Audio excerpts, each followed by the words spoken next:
Partygate is no longer secure ground for Keir Starmer's questions after allegations about his own pandemic conduct. So the Labour leader ditched that favourite topic for this one.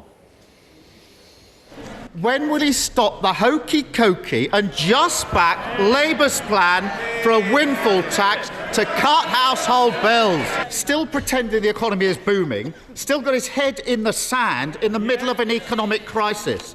And Sir Keir didn't just attack the PM, but the man sitting next to him too. Rishi Sunak is under pressure to act, but it was striking how little he prompted the PM today, and his subdued demeanour was reflected across the chamber. It is rarely quite so quiet. If you speak to Team Starmer, they are convinced a U-turn is coming on a windfall tax on oil and gas profits. One senior figure told me it will happen unless the government are, quotes, literally mad. And if and when it does, Labour want to make sure voters remember it's been their policy, their position for months. Now, the PM blamed global factors and he did seem sceptical of a windfall tax, but he did not rule it out. We will look at all the measures that we need to take, Mr. Speaker, to get people through to the other side. Mr Johnson also went on the attack on tax. The Labour's plans are always and everywhere to raise taxes on business. His answer, in addition to putting up taxes, his answer is to borrow more, and their lust to raise taxes on business.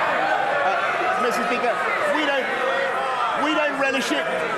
We don't want to do it. Even though, of course, his government has raised taxes to their highest level since World War II. Sky News analysis of the Labour leader's language today shows his key theme: people who can't pay their bills. The word Chancellor also appears a lot. Investment and the economy feature in Boris Johnson's responses. Elsewhere, Keir Starmer criticised Jacob Rees-Mogg's crusade against civil servants working from home. The member for North East Somerset. When he's not sticking notes on people's desks like some overgrown prefect. Provoking a grin from the minister.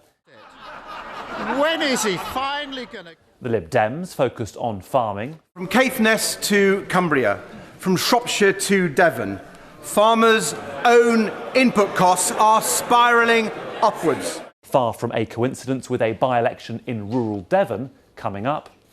And one Tory MP managed to slip in a dig about the Keir Starmer Beergate row. So there's more than just a place to bring friends for a social evening of beer and takeaway curry, and an even better place to live, work than bring up a family. We now seem to have reached a tipping point on the cost of living crisis. With the situation quite so stark, the longer it takes the government to act, the bigger the advantage for Labour. Solutions will of course be expensive, but we do expect the Chancellor to announce something within weeks.